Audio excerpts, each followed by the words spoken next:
দুনিয়ার জগতের জন্য আমার নবী রহমত। কেমন একজন নবী আল্লাহ আমাদের দান করেছেন চিনলি না রে যুবক?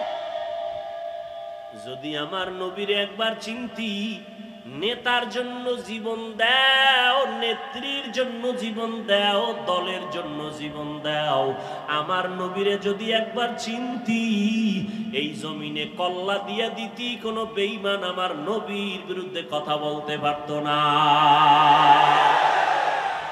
ইমামুল আউয়ালিন আল আখিরিন বহরে সাদকা রহমাতাল লিল আলামিন সাইয়্যিদুল কাউনাইন খাতমুল মুরসালিন আখির আমদ bude फखरुल अव्वली हर के दारत खौफ हक दर दिल मदाम जन्नतुल मावा देहद उरा मकाम। এমন একটা বরকতের ঘর, যে ঘরটা 24টা ঘন্টার সেকেন্ডে সেকেন্ডে তওয়াফ চলে, মানুষ না থাকলেও জিনেরা ফেরেশতারা করে। এটা এমন একটা জায়গায় আল্লাহ দিছেন, এই ঘর বরাবর 7 আসমানের উপর একটা নূরের ঘর আছে, ফেরেশতাদের কাবা, নাম হলো বাইতুল মামুর। নূরের ঘর, নূরের ঘর। 70,000 ফেরেশতা মুহূর্তে মুহূর্তে 7 আসমানের বাইতুল মামুর তাওয়াফ করে। একবার যারা সুযোগ পায়, কিয়ামতের আগে আর তাদের সুযোগ হবে না। ওই বরাবর আল্লাহ বাইতুল্লাহ জমিনে বানাইলেন, ফেরেশতারা বাইতুল মামুর তাওয়াফ করে। আল্লাহ ওয়াদা করলেন, ও ফেরেশতা, জমিনের মধ্যে এমন একটা ঘর আমি বাইতুল্লাহ বানাইলাম, এই বাইতুল্লাহর তাওয়াফ যারা করবে, আমি আল্লাহ তাদেরকে এতটা নিষ্পাপ বানায় দিব, মায়ের গর্ভ থেকে বাচ্চা যেমন নিষ্পাপ ভূমিষ্ঠ হয়, আমার বাইতুল্লাহ জিয়ারত করে যারা বের হবে তাদেরও নিষ্পাপ বানায় দিব। আতিনা ফি দারে দুনিয়া না হাসান, আতিনা ফি দারে উকবানা হাসান, ইয়া গিয়াসাল মুস্তাগীসিন ইহদিনা লিফতিখারা বিল উলুমে ওয়াল গিনা। হর গরিদ নেকো তু তৈয়ার হ্যায়, जो न मांगे उससे तू बेजार है। হে রাসূল করিম সাল্লাল্লাহু আলাইহি ওয়া আলিহি ওয়াসাল্লাম, আমি আপনাকে পৃথিবী নামক গ্রহে প্রেরণ করি নাই, হ্যাঁ করেছি জগৎ সমূহের জন্য রহমত হিসেবে। এগুলো আয়াতের তরজমা, হাদিস। পয়গম্বর বলেন, কুল্লু উম্মতি ইয়াদখুলুনাল জান্নাতা ইল্লা মান আবা। নবী বলেন, সব উম্মতেরা জান্নাতে যাবে, যারা আমি মুহাম্মদকে মানে না, অস্বীকার করে, তারা জান্নাতে যাবে না। কিলা মান আবা। সাহাবায়ে কেরাম বললেন, ইয়া রাসূলুল্লাহ, আপনাকে অস্বীকার করে, মানে না, তারা কারা? নবী বললেন, ক্বালা মান আতাআনি দাখালাল জান্নাহ ওয়া মান আসানি ফাকাদ আবা। যে ব্যক্তি আমার অনুসরণ করবে, অনুকরণ করবে, সে জান্নাতে যাবে, আর যে আমার বিরোধিতা করবে, সে আমাকে অস্বীকার করার কারণে জাহান্নামে যাবে। এ নিয়েও আমাদের দেশে খুব ঝামেলা। সবাই নবী মানে, বরং আমরা যারা টুপিওয়ালা, দাড়িওয়ালা, নামাজ পড়ি, পর্দা করি, আমগো পর্যন্ত গালি দেয়, আমরা নবীর আশেক না, হে গাঞ্জা খাইয়া নবীর আশেক। মাজারের মধ্যে ঢোল বাজায় নবীর আশেক, আছে না নাই?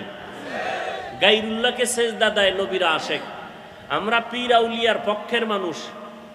আমি কেন, আল্লাহর কোরআন পক্ষে, আমরাও পক্ষে, রসুলের হাদিস পক্ষে, আমরাও পক্ষে।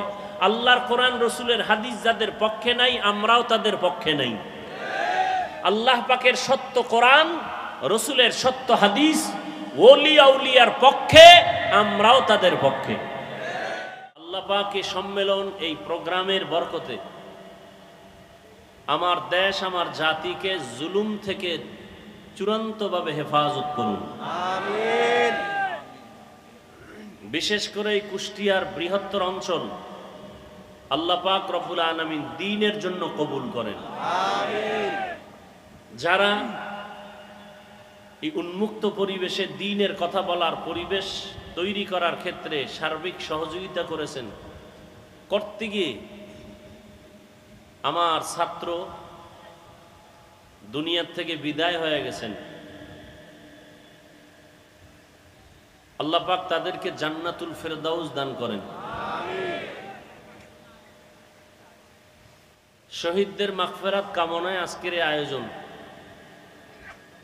শহীদি দরওয়াজা এমন একটা দরওয়াজা যে জান্নাতে ঢুকতে কোনো টিকিট লাগে না। আল্লাহর রসুল বলেন, কেউ যদি শহীদি মরণ চায় আল্লাহ তাকে শহীদি মরণ দিবেন, সে যদি ঘরের বিছানায়ও মরে যায়। বলে ঘরের বিছানায় মরে গেলে শহীদ কেমনে? বাচ্চা প্রসবকালে কোনো মা যদি দুনিয়ার থেকে বিদায় হয়ে যান, আল্লাহ তাকে শাহাদাতের মরণ দান করেন। কোনো মানুষ যদি বিষ বেদনা পেটে ব্যথায় মরে যায়, আল্লাহ শহীদের মর্যাদা দান করেন।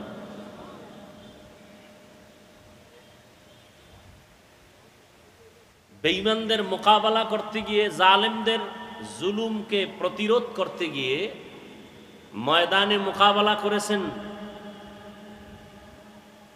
শাহাদাতের পিয়ালা পান করেছেন সাহাবায়ে কেরাম। ওমরে ফারুক রাদিয়াল্লাহু তাআলা আনহু, ওসমান রাদিয়াল্লাহু তাআলা আনহু, হযরত আলী রাদিয়াল্লাহু তাআলা আনহু, হাসান রাদিয়াল্লাহু তাআলা আনহু, হুসাইন রাদিয়াল্লাহু তাআলা আনহু বাতিলের মোকাবেলায় বাতিল কর্তৃক আক্রান্ত হয়ে দুনিয়া থেকে চলে গেছেন শহীদ। কিন্তু রহমতের নবী কোনো বাতিলের আক্রমণে দুনিয়া থেকে চলে যান নাই, ডাইরেক্ট। আবু বকর সিদ্দিক রাদিয়াল্লাহু তাআলা আনহু কোনো বাতিলের আক্রমণে ডাইরেক্ট দুনিয়া থেকে চলে যান নাই। স্বাভাবিক অবস্থায় অসুস্থতা নিয়ে ঘরের বিছানায় দুনিয়া থেকে বিদায় নিয়েছেন। তাহলে ওমরে ফারুক বাতিলের আক্রমণে চলে গেলেন, শহীদ। উসমান রাদিয়াল্লাহু তাআলা আনহু বাতিলের আক্রমণে চলে গেলেন, শহীদ। হযরত আলী রাদিয়াল্লাহু তাআলা আনহু বাতিলের আক্রমণে চলে গেলেন, শহীদ। শহীদি মর্যাদা সবার উপরে। সেই মর্যাদা আবু বকর পেলেন না কেন? এমনকি নবী পেলেন না কেন? এক কথায় জবাব, সর্বোচ্চ শহীদের মর্যাদা আল্লাহ নবীকেও দান করেছেন, আবু বকরকেও দান করেছেন। আরো আস্তে করে বলেন সুবহানাল্লাহ। মুসলমানের একটা আওয়াজ ভণ্ড বাতিলের জন্য একটা আতঙ্ক।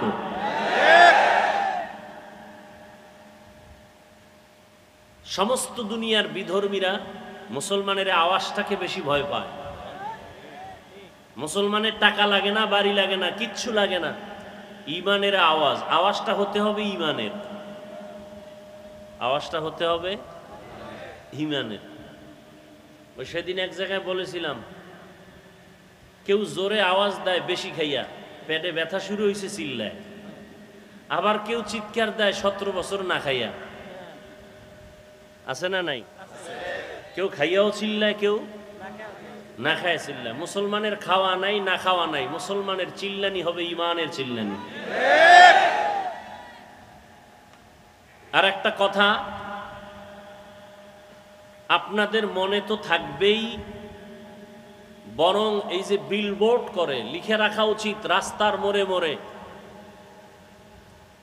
কোরআন হাদিস ইসলাম আর আলেম ওলামার সাথে বেয়াদবি করে কেউ দুনিয়াতে সফলতার সূর্য দেখতে পারে নাই, পারবেও না।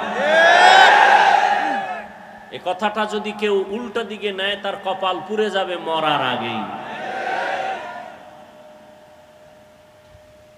বাংলাদেশের ইতিহাসে সফলতার মানদণ্ডে যারা আগায় গেছে, একমাত্র ইসলামের আলো দিয়ে, ওলামায়ে কেরামের দোয়া নিয়ে। আর যারা বেয়াদবি করেছে তাদের পতন মরার আগেই হয়ে গেছে। কারণ কিয়ামতের আগের দিন পর্যন্ত এই জমিনে আর কোনোদিন নবী আসবেন না, সাহাবায়ে কেরাম আসবেন না। আসবেন? আমাকে একটু জবাব দেন আর কথা বুঝার চেষ্টা করেন, ভুল হলে ধরায় দিয়েন। কিয়ামতের আগ পর্যন্ত নবীজি আসবেন? আবু বকর, ওমর, ওসমান, আলী সহ কোন সাহাবায়ে কেরাম আসবেন? আসবেন না। আমরা তো সবাই জান্নাতে যেতে চাই, যেতে চাই না? অবশ্যই চাই, আল্লাহ কবুল করেন। এখন জান্নাত পেতে হলে কি কাজ করতে হবে, কি ছাড়তে হবে, এ বিষয়ে দিক নির্দেশনা আছে কোরআনে আর হাদিসে। কথা ঠিক? কোরআন নাজিল হইছে নবীর উপরে, নবী নাই।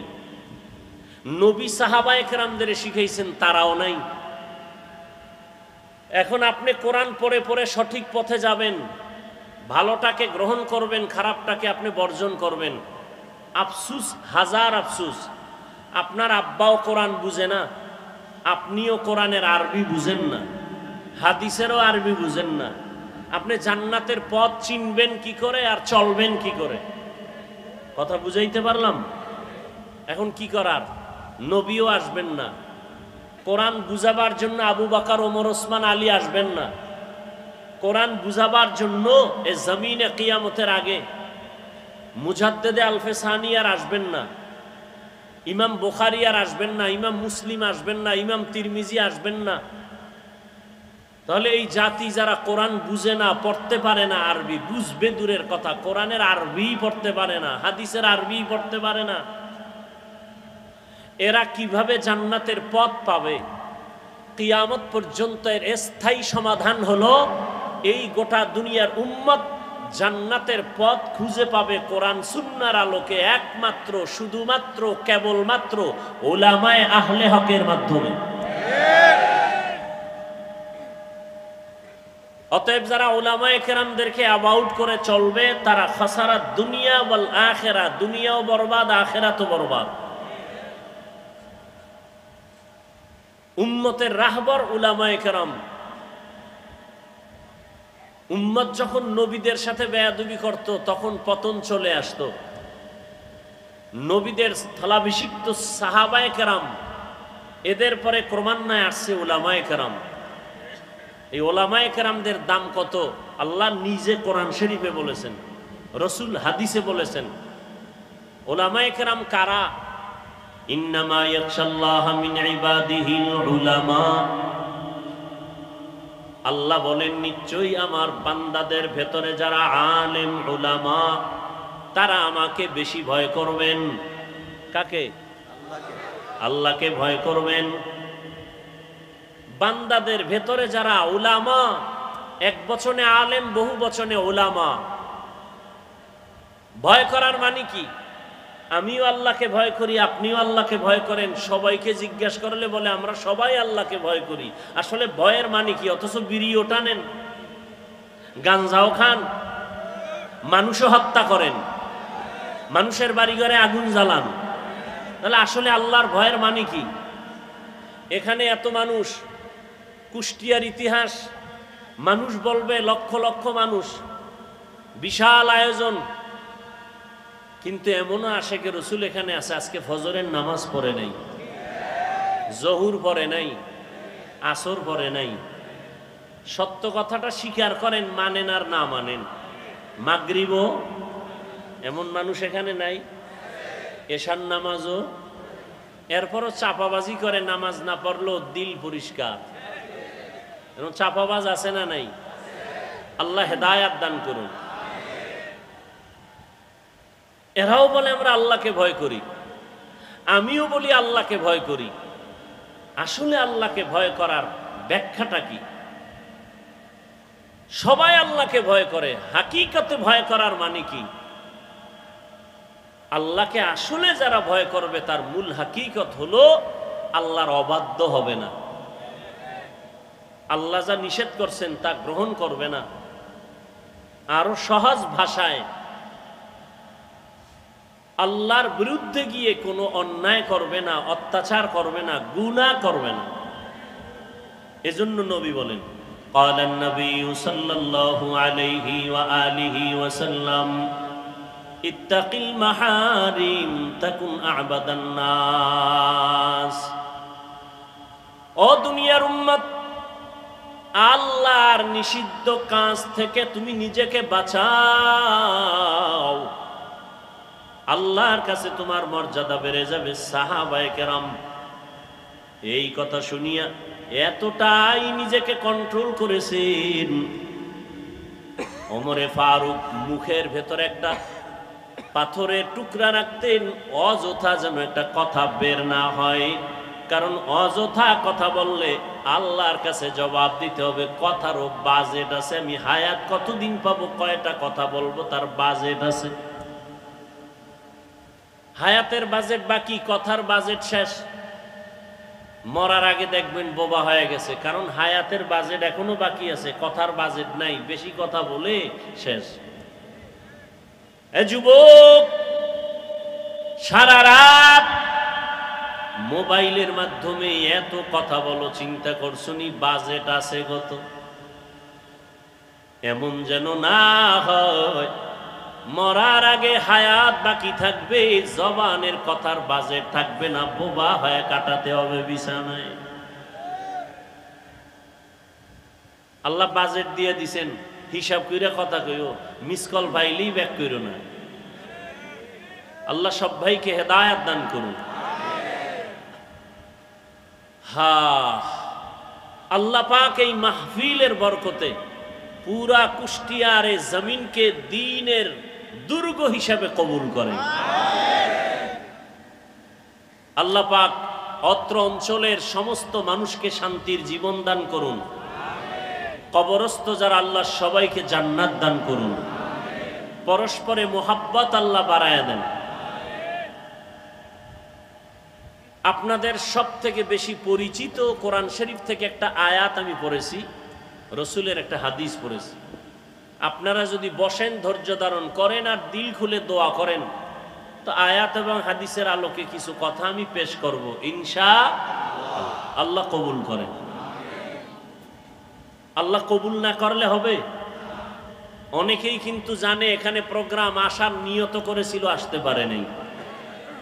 টাকা থাকলেই মক্কা যাওয়া যায় না যদি আল্লাহ কবুল না করেন। মনে চাইলেই দ্বীনের কাজে বসা যায় না আল্লাহ কবুল না করলে। অনেকের বাড়ির থেকে ওয়াজের নাম নিয়ে আসছে, কুষ্টিয়া শহরে ঈদগায় ওয়াজে যাই, কিন্তু কপাল খারাপ, প্যান্ডেলে ঢুকতে পারেনি। তারা কোথায়? মহিলা প্যান্ডেল তাওয়াফ করে, আর কেউ দোকানপাটে আড্ডা করে, গল্প করে, কবিরা গুনাহ করে, এর নাম কপাল। এজন্য আমি সব সময় বলি, আল্লাহ চাইলে সব হয়, বান্দা চাইলে কিছুই হয় না। বান্দা চাইছিল আরো 20 বছর থাকবো, আল্লাহ কয় আমি দিব না। কাটটা হইল আল্লাহটা। আল্লাহ চাইলে হয়, বান্দা চাইলে হয় না। আল্লাহ। আবার অনেকে প্যান্ডেলে ঢুকছেন, কিন্তু কোরআন হাদিসের কথা শুই না দিলটাকে নরম করে তওবা করে বাড়ি যাওয়ার কপাল হবে কিনা অনেকের অসম্ভব। অনেকে মোনাজাতের আগে চলে যাবে। এ বিশাল প্যান্ডেলে কত আল্লাহর বান্দা আছেন, আলেম বুজুর্গ, যাদের আমিন কবুল হয়ে যাবে। এদের সাথে যদি বসে মা বাবার জন্য একটু দোয়া করা যাইতো, মা বাবা কত না খুশি হতেন, তাদের কবর না কত শান্তির বাগান হয়ে যেত। যে কপাল পরা সেই দোয়ায় শরীক হতে পারবে না, শয়তান তাকে উঠায় নিয়ে যাবে। এই প্যান্ডেলের দাম কত? রসুল বলেন এখানে বসার সাথে সাথে জীবনের সব গুনাহ মাফ। সুবহানাল্লাহর আওয়াজ যতদূর চলে গেল, যত মানুষ ছাড়া ভিন্ন মাখলুক শুনছে, কিয়ামতের দিনে জমিন তার সাক্ষী হয়ে যাবে। ইয়াউমা ইযিন তুহাদ্দিসু আখবারাহা, কিয়ামতের দিন জমিন আপনার আমার পক্ষ বিপক্ষে সাক্ষী হবে। দর কিয়ামত এই জমিদার নে কো বাদ কে জনা দিদা গওয়াহি হাতে হাত। জমিন আপনার আমার পক্ষ বিপক্ষ নিবে। জমিনে সেজদা দিয়েছেন, কিয়ামতের দিনে জমিন আল্লাহকে বলবে, আল্লাহ আমাকে সেজদা দিয়েছে আমার পিঠে। আল্লাহ জমিনের সাক্ষী নিয়ে বলবে, বিনা হিসাবে জান্নাতে চলে যাও। এজন্য দেওবন্দের কৃতি সন্তান কারি তৈয়ব সাহেব রহমতুল্লাহ আলাইহি, যিনি ওই সময় ভারতবর্ষের সমস্ত জেনারেল লাইনের মানুষরা তাকে দার্শনিক মনে করত, উলামায়ে কেরাম তাকে জবরদস্ত একজন ইলমওয়ালা আহলুল্লাহ মনে করতেন। তাকওয়ার মানদণ্ডে আল্লাহকে এতটা ভয় করে চলতেন।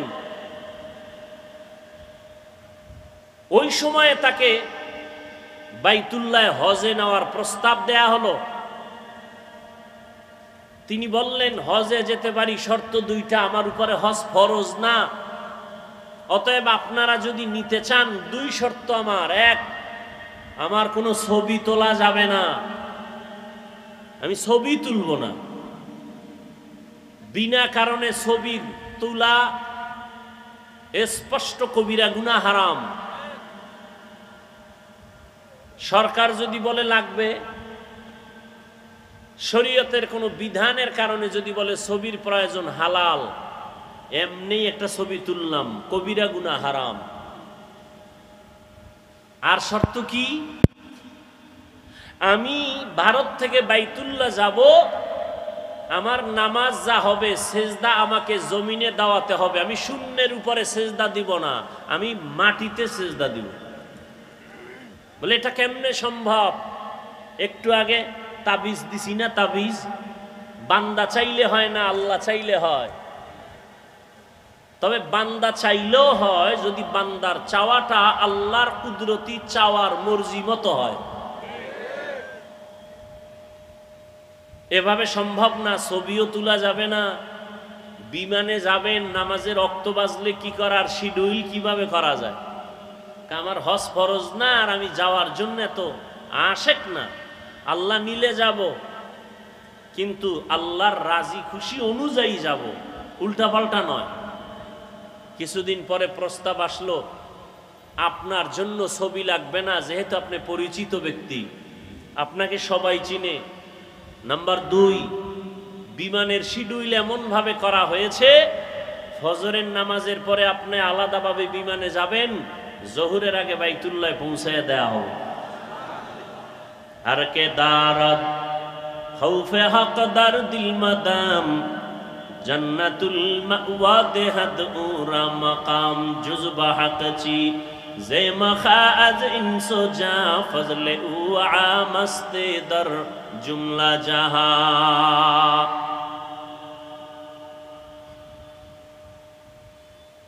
অতএব আল্লাহ দয়া করে নিয়ে আসছেন। গতকালেও নাকি এদিকে বৃষ্টি হয়েছে। যেইভাবে বৃষ্টি সারা দেশে চলছিল, প্রোগ্রাম হবে বলে কোনো সুযোগই হবে বলে কোনো চিন্তাই করা যায় না। ওই যে বললাম, বান্দা চাইলে হয় না, আল্লাহ চাইলে হয়। ওয়ামা আরসালনাকা ইল্লা রাহমাতাল লিল আলামিন। আল্লাহ বলেন, হে রাসূল করিম সাল্লাল্লাহু আলাইহি ওয়া আলিহি ওয়াসাল্লাম, নবীর নাম শুনলে কি পড়তে হয়? পড়লে গুনাহ আছে? কোনো কি আছে? সওয়াবের দরকার নাই, একটুখানি নেকের তরে রোজ হাসরের মাঠেতে বাবা ঘুরবে ছেলের পিছে, ছেলে বাবার আগেতে। আহাতে মন কঠিন দিনেতে নামাজ তোমায় ভুলবে না, ঠিক মতো পড়িলে নামাজ জান্নাত তোমার ঠিকানা। ঘুমের চেয়ে নামাজ ভালো, আর তুমি ঘুমাইও না, ঠিক মতো পড়িলে নামাজ জান্নাত তোমার ঠিকানা। একটা নেকের টানে কিয়ামতের দিন বক্তা যাবে জাহান্নামে, শ্রোতারা যাবে জান্নাতে। এক নেকের ব্যবধানে পীর সাহেব জাহান্নামে, মুরিদ যাবে জান্নাতে। এক নেকের ব্যবধানে মা বাবার হাতে জাহান্নামের হ্যান্ডকাপ লেগে যাবে, সন্তান জান্নাতে যাবে। বক্তা শুধু বয়ানে করছি, আমল করি নাই। শ্রোতারা বয় নিয়ে বসছে, এরা আমল করছে, আল্লাহ জান্নাত দিয়ে দিছে। हर के बाशद आमिले सल्लु मुदम, आतिशे दो ज़ुख शवद बरवे हराम। বেশি বেশি দুরূদ শরীফ পড়বেন। জীবনে আল্লাহ যদি জিগায় যে তোর জীবনে সব গুনাহ মাফ, একটা আমল আমাকে দেখা যে আমলটা ছোট হলেও সব সময় করছো আমি আল্লাহর খুশির জন্য, একটা আমল দেখাও। সেদিন কি দেখাবেন আল্লাহকে? নামাজ পড়ছেন, এখানেও ভেজাল। জিকির করছেন, ভেজাল। তেলাওয়াত করছেন, ভেজাল। মানুষকে দান করছেন, ভেজাল। দেখানোর জন্য করছেন। সহিহ হাদিস ওমরে ফারুক রাদিয়াল্লাহু তাআলা আনহু থেকে বর্ণিত, ওলামায়ে কেরাম জানেন, আপনারাও জানেন, কিয়ামতের কঠিন দিন আল্লাহ পাক তিন ব্যক্তিকে ডাকবেন, যেই তিন ব্যক্তির ব্যাপারে সারা দুনিয়ার দিল বলে, চোখ বলে এরা জান্নাতি, কিন্তু আল্লাহর কাছে এরা জান্নাতি কিনা একটু শুনেন। তিন ব্যক্তিকে আল্লাহ ডাকবেন। শহীদ, যুদ্ধের মাঠে যুদ্ধ করে শহীদ হয়ে গেছে, তার জানাজা হবে, গোসল হবে না, যে পোশাক আছে ওই পোশাক নিয়ে কবরে দাফন হবে। কিয়ামতের দিন আল্লাহ শহীদকে ডাকবেন, এই শহীদ আসো। তুমি শহীদ হয়েছ? বলে হ্যাঁ হয়েছে। কেন? আল্লাহ দ্বীনের জন্য। দুনিয়াওয়ালারা জানে দ্বীনের জন্য, আমি আল্লাহ জানি অন্যটা। দুনিয়াওয়ালারা তোমার উপরেরটা জানে, আমি তোমার দিলেরটা জানি। আল্লাহ কি? তোর দিল ছিল, তোরে সবাই বীর যোদ্ধা বলবে, তোকে সবাই বাহ বাহ দিবে। তোর অন্তর ছিল দুনিয়ার সম্মান পাওয়া, অতএব সে সম্মান দুনিয়ায় পাইছো, আমার আদালতে খালি জাহান্নামের ফেরেশতায় কে হ্যান্ডকাপ লাগায় জাহান্নামে নাও। এরপরে ডাকবেন আলেমকে, এই আলেম আসো। তুমি ইলম শিখছো কেন? আলেম হয়েছো কেন? আল্লাহ দ্বীনের দাওয়াত দিব, দ্বীনের দিকে মানুষকে ডাকবো। কয় মানুষ জানে তাই, আমি জানি ভিতরেরটা। আমি কি জানি জানো? তুই মানুষকে দাওয়াত দিবি না, তুই আলেম হয়েছো, এলেম দিয়ে দুনিয়া কামাই করবি, টাকা কামাই করবি, সম্মান কামাই করবি। মাওলানা না লেখলে কষ্ট পাও, আমি জানি না। আলহাজ না লেখলে কষ্ট পাও, দুনিয়াওয়ালারা জানে না, আমি তো জানি। হাদিয়া কম দিলে মনে কষ্ট, এখানে আর দাওয়াত নেওয়া যাবে না, দুনিয়াওয়ালারা জানে না, আমি তো জানি। যাও, জান্নাত নাই, জাহান্নামের ফেরেশতাকে হ্যান্ডকাপ দিয়া জাহান্নামে নিয়ে যাও। তৃতীয় ব্যক্তিকে ডাকবেন দানবীর। কোটি কোটি টাকা দান করছো কেন? আমি গরিব বানাই নাই, ধনী বানাইছি। দান করছো কেন? আল্লাহ দ্বীনের কাজ, মাদ্রাসা করছি, মসজিদ করছি, স্কুল করেছি, কলেজ করেছি, হ্যাঁ মসজিদ করেছি অনেক। বারবার মাইকে বলেছি এই মসজিদ আমি করছি, এই মসজিদ আমি করছি, আর কেউ করে নাই। অনেকগুলো মসজিদ করে ফেলেছি। আল্লাহ কয় মানুষ জানে এগুলো, আমি জানি ভিতরেরটা। এগুলো তুমি দান করছো কেন? মানুষ তোমাকে দানবীর বলবে, সম্মানের চেয়ার আগায় দিবে। আমার আদালতে আজকে তোমার জান্নাত নেই, জাহান্নামে চলে যাও। তাহলে শহীদের অবস্থা যদি এমন হয়, আলেমের অবস্থা যদি এমন হয়, আপনার আমার উপায় কি হবে? ওয়ামা আরসালনাকা ইল্লা রাহমাতাল লিল আলামিন। হে রাসূল করিম সাল্লাল্লাহু আলাইহি ওয়া আলিহি ওয়াসাল্লাম, আমি আপনাকে পৃথিবী নামক গ্রহে প্রেরণ করি নাই। হ্যাঁ করেছি জগৎ সমূহের জন্য রহমত হিসেবে। হলো আয়াতের তরজমা, হাদিস। পয়গম্বর বলেন কুল্লু উম্মতি ইয়াদখুলুনাল জান্নাতা ইল্লা মান আবা। নবী বলেন সব উম্মতেরা জান্নাতে যাবে, যারা আমি মুহাম্মদকে মানে না, অস্বীকার করে, তারা জান্নাতে যাবে না। কিলা মান আবা। সাহাবায়ে কেরাম বললেন ইয়া রাসূলুল্লাহ, আপনাকে অস্বীকার করে, মানে না, তারা কারা? নবী বললেন ক্বালা মান আতাআনি দাখালাল জান্নাহ ওয়া মান আসানি ফাকাদ আবা। যে ব্যক্তি আমার অনুসরণ করবে, অনুকরণ করবে, সে জান্নাতে যাবে, আর যে আমার বিরোধিতা করবে, সে আমাকে অস্বীকার করার কারণে জাহান্নামে যাবে। এ নিয়েও আমাদের দেশে খুব ঝামেলা। সবাই নবী মানে, বরং আমরা যারা টুপিওয়ালা দাড়িওয়ালা নামাজ পড়ি পর্দা করি আমগো পর্যন্ত গালি দেয় আমরা নবীর আশেক না, হে গাঞ্জা খাইয়া নবীর আশেক। মাজারের মধ্যে ঢোল বাজায় নবীর আশেক, আছে না নাই? গাইরুল্লাহকে সেজদা দেয় নবীর আশেক। আমরা পীর আউলিয়ার পক্ষের মানুষ। আমি কেন, আল্লাহর কোরআন পক্ষে আমরাও পক্ষে, রসুলের হাদিস পক্ষে আমরাও পক্ষে। আল্লাহর কোরআন রসুলের হাদিস যাদের পক্ষে নাই আমরাও তাদের পক্ষে নাই। আল্লাহ পাকের সত্য কোরআন রসুলের সত্য হাদিস ওলি আউলিয়ার পক্ষে আমরাও তাদের পক্ষে, কিন্তু বেজালের পক্ষে না। কিসের পক্ষে না? আল্লাহ কয়জন? সবাই বলেন। আল্লাহ যে এক, কোন দিক থেকে এক? আল্লাহ এক যে কোন দিক থেকে এক? সব দিক থেকে এক, তাই তো? আল্লাহর মতো কি আর একজন আছে? আল্লাহর সমান কেউ আছে?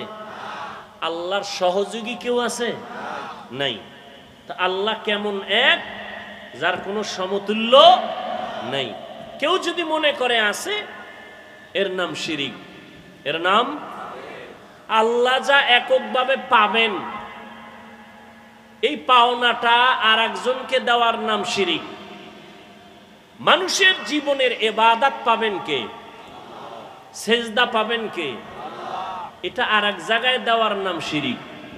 কোরআন শরীফের স্পষ্ট ঘোষণা, যারা শিরিক করে তারা মুশরিক, মুশরিকদের জন্য জান্নাত হারাম। ওয়া মান ইউশরিক বিল্লাহ ফাকাদ হারামাল্লাহু আলাইহিল জান্নাহ। যারা আল্লাহর সাথে অংশীদার করবে, আল্লাহ যা পাবেন এটা অন্যকে যদি দেয়, এর নাম শিরিক। আল্লাহ বলেন, মুশরিকদের জন্য আমি আল্লাহ জান্নাত হারাম করে দিলাম। আমি অন্য গুনাহ চাইলে সহসায় মাফ করব, শিরিকের গুনাহ সহসায় আমি ক্ষমা দিব না। আল্লাহ শিরিক থেকে আমাদেরকে হেফাজত করেন। নবী বললেন সব উম্মত জান্নাতে যাবে,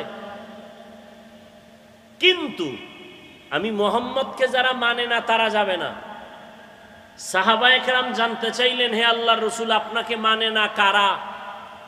নবী একটা স্পষ্ট মাপকাঠি দিয়ে গেলেন, কিয়ামত পর্যন্ত ঝামেলা যেন দরকার না হয়। নবী বললেন, যারা আমার অনুসরণ করবে, অনুকরণ করবে, ইত্তেবা করবে, ইতাআত করবে, তারা জান্নাতি। সাহাবাদের প্রশ্ন ছিল, নবী আপনাকে মানে না, তারা কারা? নবীজি বললেন, যারা আমার অনুসরণ করবে তারা জান্নাতি। আমাকে একটু জবাব দেন, নবীজিকে অনুসরণ করলে সে কি জান্নাতি? বিপরীত কথা কি দাঁড়াবে? বুঝেন নাই? যে নবীকে অনুসরণ করবে সে জান্নাতি। বিপরীত কথা কি দাঁড়ায়? যে নবীর অনুসরণ করবে না সে। কিন্তু নবীজি জাহান্নামী ওই ব্যক্তিকে বলেন নাই। নবী বলছেন, যে আমার অনুসরণ করবে সে জান্নাতি, যে অনুসরণ করবে না সে জাহান্নামী। নবী এ কথা বলেন নাই।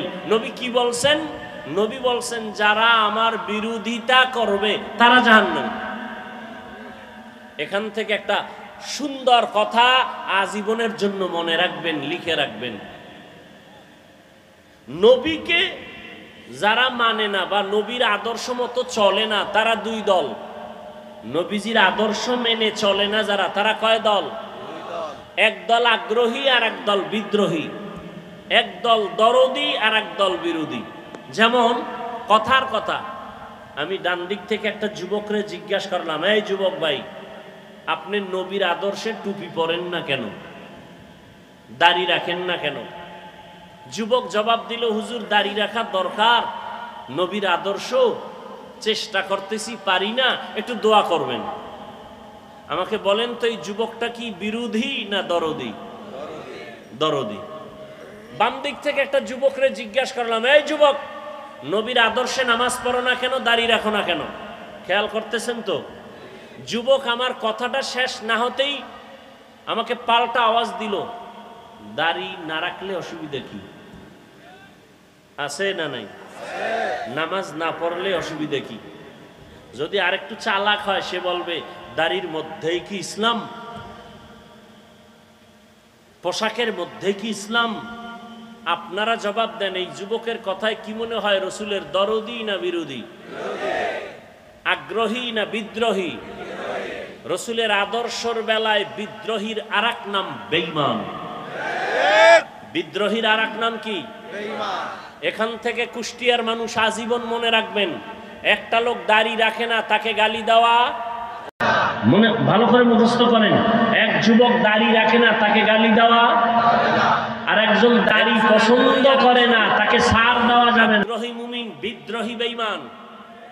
একজনে টুপি পরে না গালি দেওয়া, আর একজনে টুপি পছন্দ করে না তাকে ছাড় দেওয়া, একজনে নামাজ পড়ে না তাকে গালি দেওয়া, আর একজনে নামাজ পছন্দ করে না তাকে ছাড় দেওয়া, একজনে পর্দা করে না তাকে গালি দেওয়া, আর একজনে পর্দার বিধানকে পছন্দ করে না তাকে ছাড় দেওয়া। তাহলে একটা লোক দাড়ি রাখে না তাকে জাহান্নামী বলা যাবে?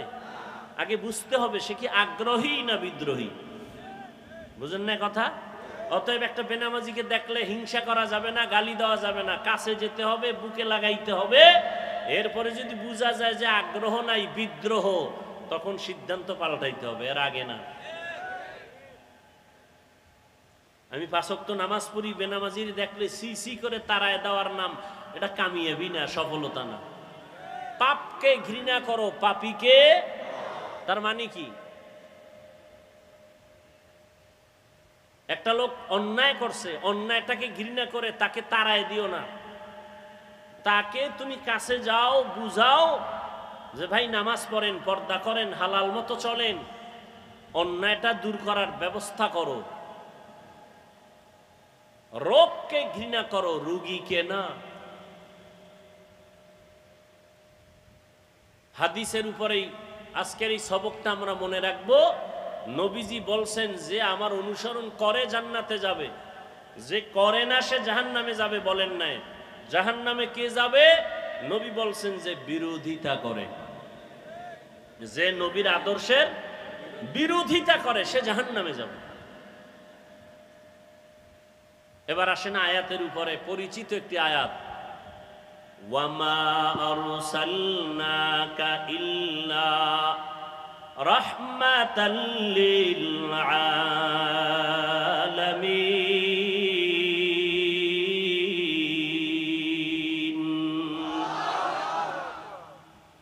তরজমাটা বলছি, আর একবার বলি। আল্লাহ বলেন, হে নবী আমি আপনাকে, হে রসুল আমি আপনাকে দুনিয়াতে পাঠাই নাই, হ্যাঁ পাঠিয়েছি জগৎ সমূহের রহমত হিসেবে। পাঠাই নাই, হ্যাঁ পাঠিয়েছি, ঘুরাইয়া বললেন কেন? ডাইরেক্ট যদি বলতেন আপনাকে জগৎ সমূহের রহমত করে পাঠাইলাম, ঘুরাইয়া বললেন এর কারণ দুনিয়ার সমস্ত মানুষের ব্রেনকে সাফ করে দিলেন।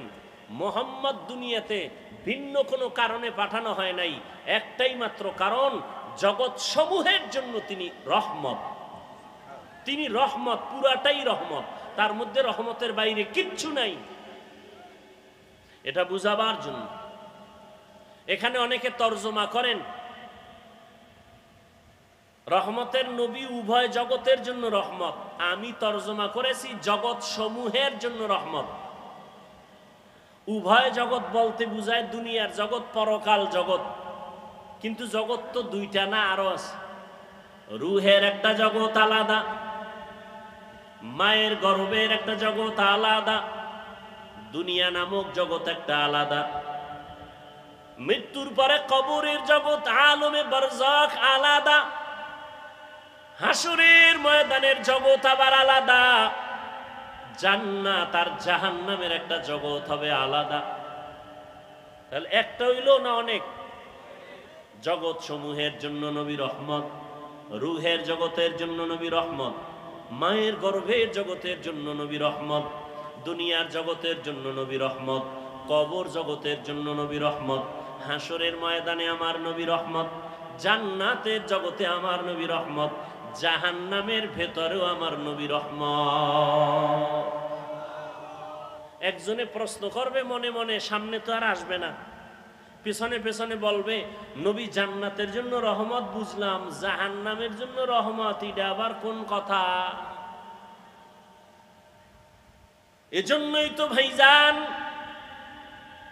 দূরে থেকে সব কথা আজ করা যায় না।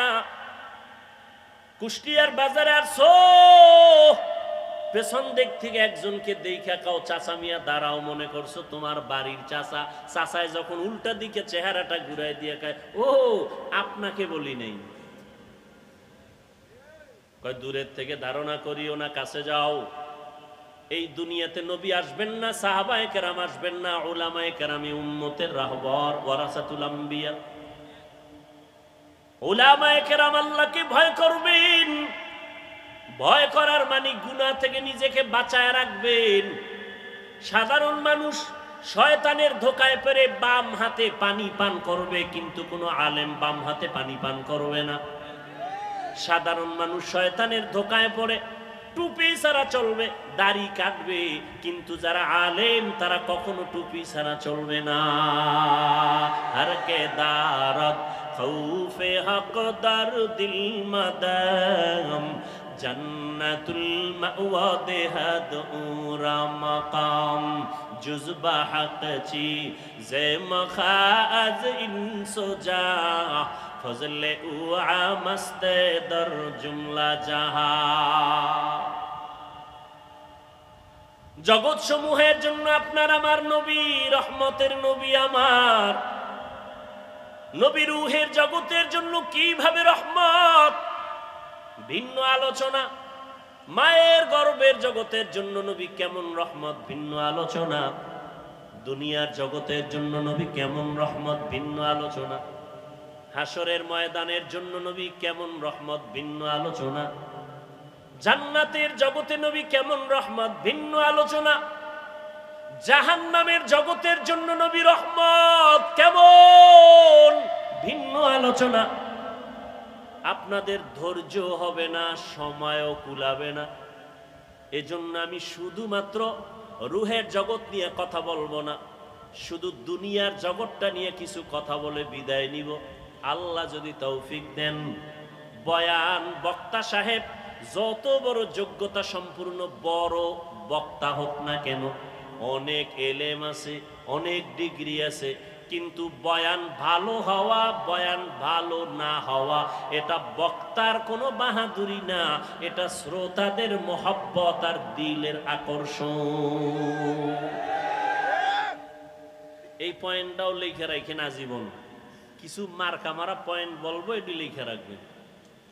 বক্তার বয়ান ভালো হইছে না খারাপ হইছে, এগুলো সব নির্ভর করে শ্রোতাদের মহব্বত আর কলবের আকর্ষণের উপর। আপনাদের অন্তরের হালাত যেমন, বয়ান হবে তেমন। যদি আল্লাহর মহব্বত নিয়ে বয়ান করি আর আল্লাহর মহব্বত নিয়ে বয়ান শুনেন, বরকতকে দিবেন। দুনিয়ার জগতের জন্য আমার নবী রহমত। কেমন একজন নবী আল্লাহ আমাদের দান করেছেন, চিনলি না রে যুবক? যদি আমার নবীর একবার চিনতি, নেতার জন্য জীবন দাও, নেত্রীর জন্য জীবন দাও, দলের জন্য জীবন দাও, আমার নবীরে যদি একবার চিনতি, এই জমিনে কল্লা দিয়া দিতি, কোনো বেঈমান আমার নবীর বিরুদ্ধে কথা বলতে পারতো না। ইমামুল আউয়ালিন আল আখিরিন বহরে সাদকা রহমাতাল লিল আলামিন সাইয়্যিদুল কাউনাইন খাতমুল মুরসালিন আখির আমদ বুদে ফখরুল আউয়ালিন। বছরে মাস কয়টা? 12টা। কিয়ামতের আগে একটা বাড়বে, একটা কমে যাবে। ইন্না ইদ্দাতাশ শুহুরি ইনদাল্লাহি 12 শাহরান ফি কিতাবিল্লাহ ইয়াওমা খালাকাস সামাওয়াতি ওয়াল আরদ মিনহা আরবাআতুল হুরুম যালিকাদ দীনুল কাইয়্যিম আল্লাহ পাক কোরআনে বলেন সূরা তাওবা, কিয়ামতের আল্লাহ পাক বলেন আমি বছরে গণনার আকারে মাস বানাইছি 12টা। এইটা এই যে কথাটা আমি আল্লাহ লিখে রাখছি আসমান জমিন সৃষ্টির দিন লাউহে মাহফুজের মধ্যে, লাউহে মাহফুজে লিখে রেখেছি বছরে মাস হবে 12টা, এবং এই 12 মাসের মধ্যে 4 মাস হবে বড় দামি বড় সম্মানের মাস। তার মানে অন্য মাস সম্মান নাই, সব মাসের দাম আছে। 4টা মাস, 12 মাসের মধ্যে 4 মাস হবে বড় দামি, বেশি দামি। এর মধ্যে একটা মাস হলো জিকাদাহ, এরপরে যুলহিজ্জা, রজব, মুহররম। আবার একটু বলি, 4 মাস, 12 মাসের মধ্যে 4 মাস বড় দামি, এটা কোরআনে লেখা, কোরআনের আয়াত। আল্লাহ এই সিদ্ধান্ত লিখে রাখছেন লৌহে মাহফুজে। কোন দিন? আসমান জমিন সৃষ্টির দিন। ভালো করে খেয়াল করেন, মুহররম, রজব আর হলো জিকাদা, যুলহিজ্জা, নাম কয়টা আবার খেয়াল করেন, যুকাদা, যুলহিজ্জা, মুহররম, রজব। এই 4 মাসের মধ্যে রবিউল আউয়াল কয় নম্বরে? বলেন, জবাব দেন। নাই? তাহলে কি বুঝেন? রবিউল আউয়ালের দাম নাই? সব মাসেরই দাম আছে। ওই যে 4 মাসের দাম আলাদা কেন, এ বিষয়ে আলোচনা আলাদা। আয়াত নাজিল হয়েছে ওই সময়, ওই প্রেক্ষাপট ভিন্ন ছিল। যুদ্ধ বিগ্রহ করত, ওটা নিষেধ করেছিলেন এই 4 মাসে। ওই হুকুম রহিত হয়ে গেছে, এখন সেই হুকুম বাকি নেই। এখন প্রয়োজন হলে কিয়ামত পর্যন্ত আল্লাহর বিধানে জিহাদ চলবে। রজব বুঝি না, মুহররম বুঝি না, বাতিল যখন আঘাত করবে, মুসলমান ইমানের ইসলামের পতাকা উড্ডীন করার জন্য প্রতিবাদের ময়দানে ঝাঁপিয়ে পড়বে। তো যেটা আমি বুঝাতে চাই, রবিউল আউয়াল বর্তমান মাস, সেই ক্ষেত্রে আমি রসুলের আদর্শের কিছু কথা বলবো, আয়াত নিয়েছি। প্রাসঙ্গিক 2-1টা কথা বলে যাই। নবীর নিয়া লাফালাফি, কেউ মদিনার থেকে নবীরে টান দিয়া কুষ্টিয়ার মসজিদে নিয়ে আয়, মাঝে মাঝে ঢাকার বাইতুল মুকাররমে নবী হাজির হয়ে যান। হ্যাঁ, কত ইখতিলাফ, মতনৈক্য। কেউ কয় নবী যে 63 বছর পরে মরে গেছে, আর জিন্দা হওয়ার কায়দা নাই। আবার কেউ কয় নবী মরেই নাই। তো যারা বলে নবী মরে নাই, তো 63 বছরের গণনা আসলো কেন? যাই হোক, নবী বলেন আমি 63 বছরের হায়াত শেষ করে মদিনাতুল মুনাওয়ারা রওজা মুবারাকে কিয়ামত পর্যন্ত জিন্দা অবস্থায় নামাজের হালাতে থাকবো। আরো জোরে বলেন। নবী কবরে মদিনায় না মক্কায়? মদিনায়। কতদিন থাকবেন বলেন সবাই? বাংলাদেশে আসবেন কবে? আসবেন? নবী এসে আপনার খবর নেওয়া, এটা মূল্য বেশি না ফেরেশতা দিয়ে নবীর কাছে খবর পৌঁছানো, এটা মূল্য বেশি? কেন নবীরে আনতে চান কেন এখানে? আপনি যাইতে পারেন না? আর আপনার মতো ভেজাল্লা আমল আল্লাহর কাছে নবী আসবে, নবী কি ঠেকানি? আল্লাহ হেদায়েত দান করুন। কিয়ামত পর্যন্ত নবী থাকবেন, মরা না জিন্দা? জিন্দা। কিয়ামত পর্যন্ত নবী জিন্দা, সমস্ত নবীরা কবরে জিন্দা। নবী এসেছিলেন কোন এক বছরের রবিউল আউয়ালে, এ নিয়েও দ্বিমত আছে, আমি সেদিকে যাব না। নবী বিদায় হয়েছেন রবিউল আউয়ালের কোন একদিন, মাঝখানে সময় গেছে 63 বছর। আলোচনার বিষয়বস্তু, কেন্দ্রবিন্দু, নবী আসলেন কেন, 63 বছর পরে গেলেন কেন,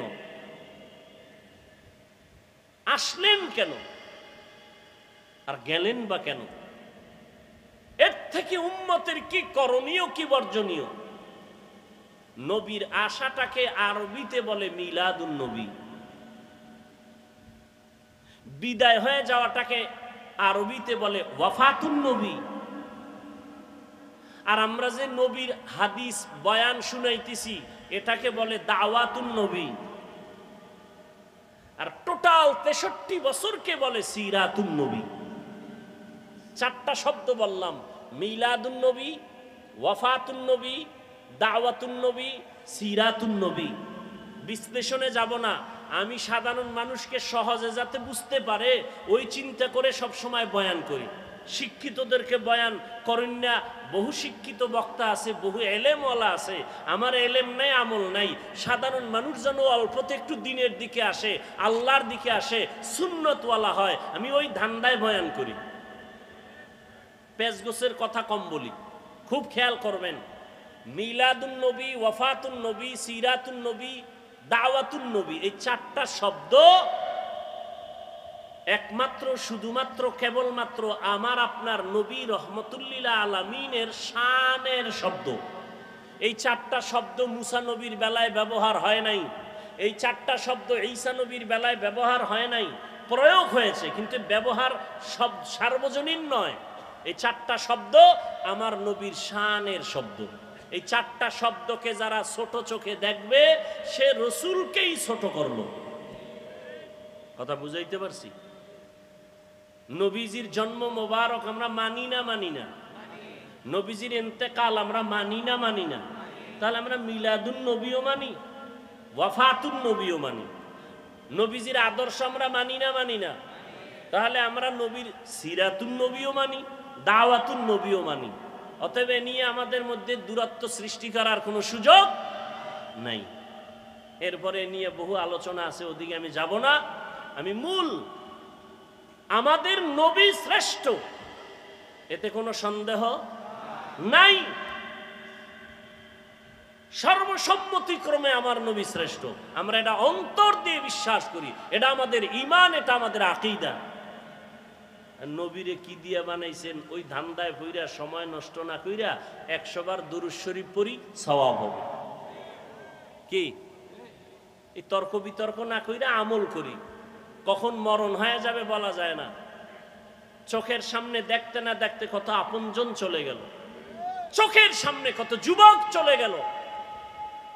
আমার চলে যাওয়ার পালা, কি নিয়ে যাইতেছি আর কি রেখে যাইতেছি। আল্লাহ বলেন ওমা আরসালনাকা ইল্লা রাহমাতাল লিল আলামিন, ও পয়গম্বর জগৎ সমূহের জন্য আমি আপনাকে রহমত করে পাঠাইলাম। রূহের জগতের জন্য নবী আমার রহমত, দুনিয়ার জগতের জন্য নবী রহমত, কবর জগতের জন্য নবী আমার রহমত, হাসরের জগতের জন্য নবী রহমত। দুনিয়ার জগতের জন্য নবী কিভাবে রহমত, এই বিষয়ে 2-4টা কথা আমি বলবো।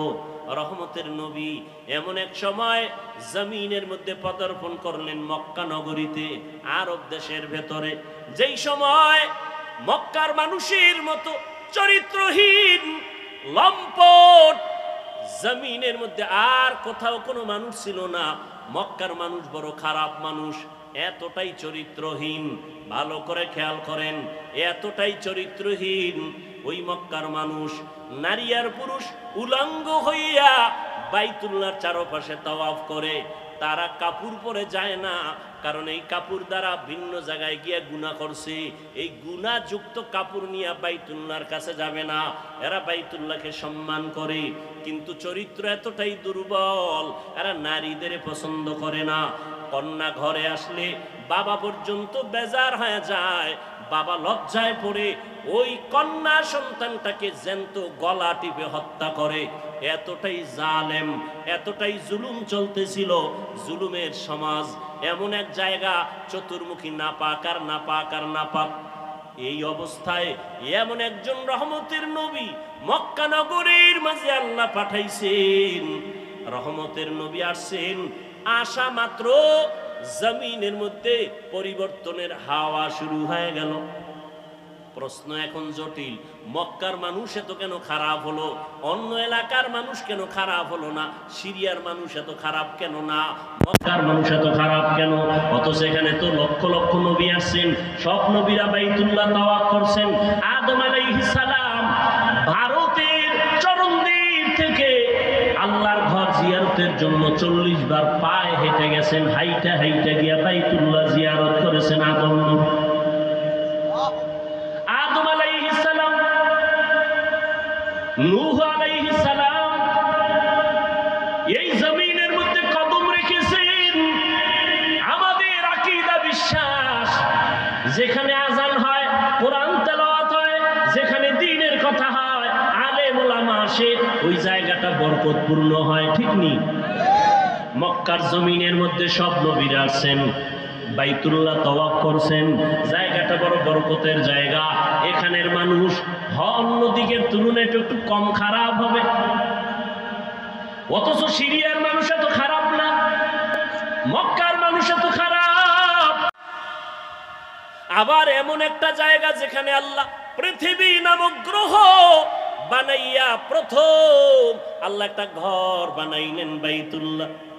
ইন্না আউওয়ালা বাইতিন উযিআ লিন-নাস লাল্লাযী বিবাক্কাতা মুবারাকান ওয়া হুদা মুবারাকান ওয়া হুদান লিল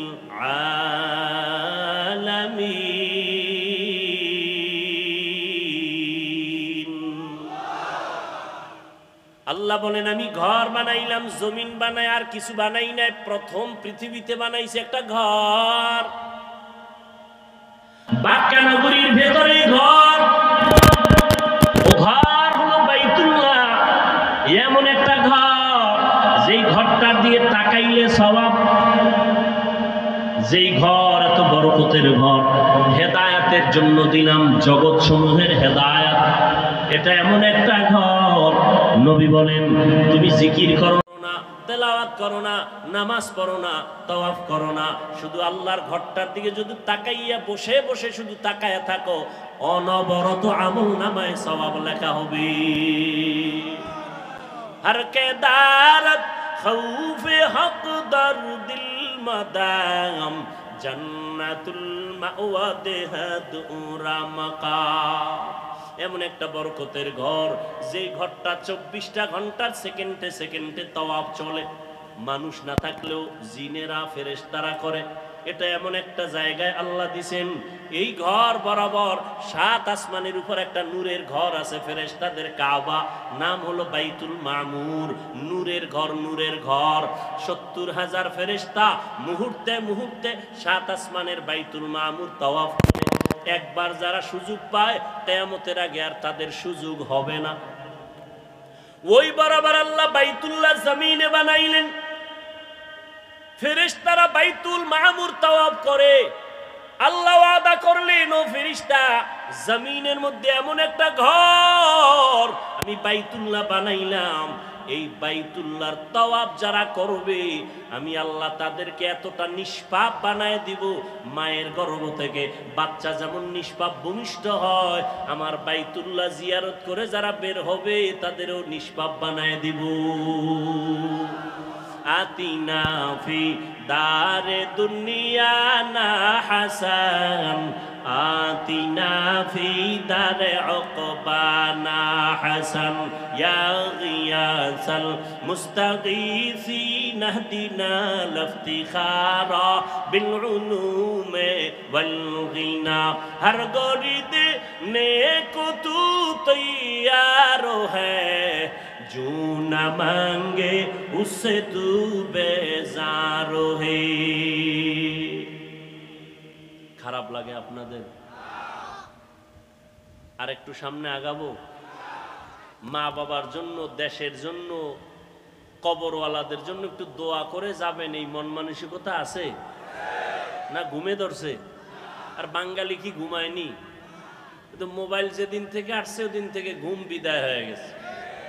আমরা মোনাজাত ধরি বইয়া, মোবাইলওয়ালারা মোনাজাত ধরে রাতে বিছানায় শুইয়া, সারা রাত মোবাইলের ডিউটি, কবিরা গুনাহ করে চেহারাটা কার্টুন হয়ে গেছে।